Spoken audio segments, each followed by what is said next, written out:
પણ એને કીધું હતું કે અહીંયા આવવું હોય તો પોલીસને અમારી રજા લેવી પડે, એટલે એને પોલીસે કાયદાનું ભાન કરાવી અને એકદમ કાર્યવાહી સરસ કરીને એને સમજાવ્યું, કાયદાનો પાઠ ભણાવ્યો.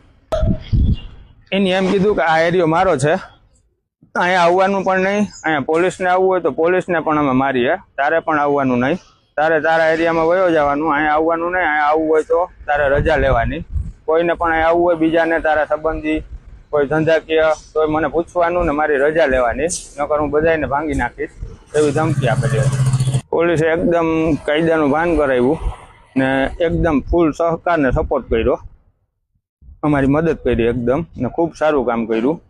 અમારા એલસીબીના કાંબલિયા સાહેબ, ટોટલ સ્ટાફ, ઉદ્યોગનગરના ગોહેલ સાહેબ પીઆઈ, ટોટલ સ્ટાફ બધાએ ખૂબ સારી કામગીરી અને ખૂબ સહકાર આપ્યો અને એકદમ સારું કામ કર્યું. અમારે જે ત્યાં બનાવ બન્યો હતો તે દિવસે ખોટી રીતના અમને હેરાન પરેશાન કરતા હતા, એ લોકોને કાયદાનું ભાન કરાવી ને એકદમ સરસ કાર્યવાહી કરી ને સરસ કામ કર્યું. અમે અમારા ઓફિસના કામ માટે અહીંયા આવ્યા ત્યારે આ લોકો બધા આવ્યા, મયુર ને વિશાલ ને માલદે ને ઓલો કિશોર ને એ બધા આવ્યા.